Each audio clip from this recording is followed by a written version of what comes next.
Presiden Republik Indonesia Joko Widodo mengatakan ASEAN membutuhkan investasi pada sektor infrastruktur 184 miliar dolar Amerika Serikat atau setara 2.814,7 triliun rupiah per tahun. Jokowi mengatakan bahwa ASEAN dan Jepang telah sepakat membentuk kemitraan komprehensif strategis yang konkret. Selain itu, dikatakan Jokowi bahwa Jepang merupakan mitra paling efektif ASEAN dan pendukung ASEAN Outlook on Indo-Pasifik. Merespon permintaan tersebut, Perdana Menteri Jepang Fumio Kishida menyatakan pihaknya telah menambahkan kontribusi investasi baru untuk dana infrastruktur ASEAN sebesar 100 juta dolar Amerika Serikat atau sekitar 1,5 triliun rupiah pada Maret 2023. Tak hanya itu, Kishida menyebutkan pihaknya akan mendukung ASEAN dalam transisi energi dan upaya dalam perubahan iklim serta lingkungan hidup.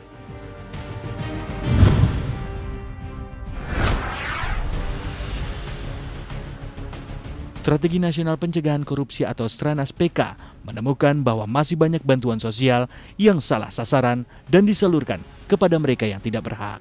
Kesalahan ini diperkirakan telah merugikan negara hingga 523 miliar rupiah setiap bulannya. Pahala mengatakan, untuk mencegah kesalahan penyaluran ini, Stranas PK telah mengundang sejumlah kementerian, di antaranya Kementerian Sosial, Kementerian Dalam Negeri, serta Kementerian Hukum dan HAM.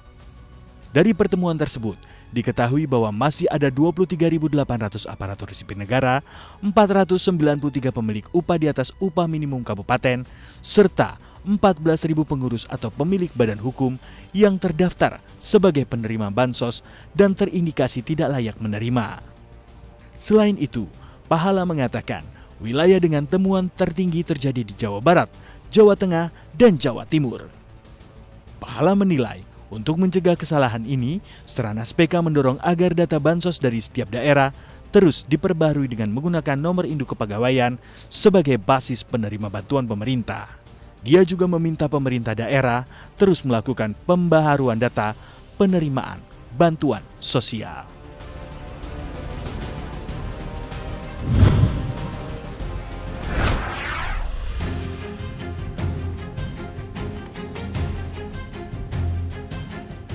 Direktur Pelaksana Dana Moneter Internasional Kristalina Georgieva mengakui kekuatan ekonomi ASEAN sangat besar dalam mendukung laju pertumbuhan ekonomi dunia.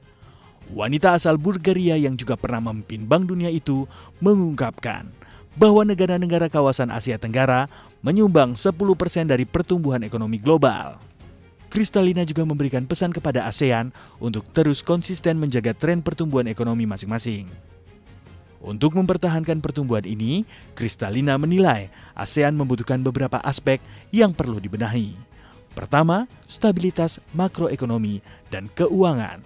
Kedua, memastikan pajak dipungut secara penuh dan menghilangkan penghindaran pajak untuk mengoptimalkan penerimaan negara.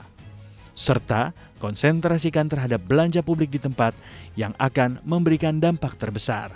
Terakhir, Kristalina berpesan agar negara-negara ASEAN mau terus menyamaratakan dan menjaga kerjasama internasional.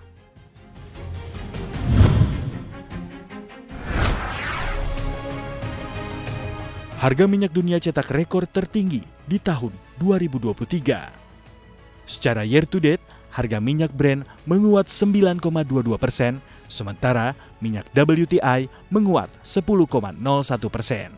Penguatan ini seiring rencana pemangkasan produksi hingga 1 juta barel per hari yang dilakukan oleh Arab Saudi. Sumber resmi dari Kementerian Energi Arab Saudi mengatakan akan memperpanjang pemangkasan produksi sebesar 1 juta barel per hari hingga akhir Desember 2023. Pemangkasan produksi ini telah berlaku sejak Juli dan merupakan yang terbesar dalam beberapa tahun. Pengurangan ini akan membuat produksi minyak mentah Saudi mendekati 9 juta barel per hari selama bulan Oktober, November, dan juga Desember.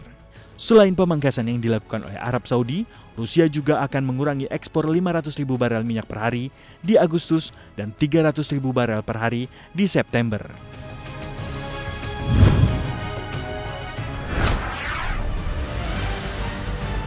Kota terbesar kedua di Inggris menyatakan diri bangkrut pada Selasa 5 September 2023 waktu setempat. Dewan Kota Birmingham mengajukan pemberitahuan soal kebangkrutan dan menghentikan semua pengeluaran kecuali untuk layanan penting. Defisit timbul karena pemerintah kesulitan membayar klaim gaji senilai total 760 miliar pound. Utang ini apabila dirupiahkan telah mencapai 14.000 triliun rupiah. Kota itu pun memperkirakan akan menghadapi kekurangan dana sekitar 87 juta pound untuk tahun keuangan 2023-2024. Wakil Ketua Dewan Kota Birmingham, Sharon Thompson, mengatakan Birmingham menghadapi badai sempurna dan menyalahkan partai konservatif yang berkuasa di Inggris. Birmingham disebut telah mengeluarkan dana 1 miliar pound kepada pemerintah konservatif secara terus-menerus yang menyebabkan kota ini bangkrut. Kota ini adalah yang terbesar di Inggris Tengah. Wilayah ini menjadi tuan rumah pesta olahraga persemakmuran tahun lalu yang merupakan acara olahraga terbesar bagi negara-negara persemakmuran dan dijadwalkan akan menjadi tuan rumah kejuaraan atletik Eropa 2026.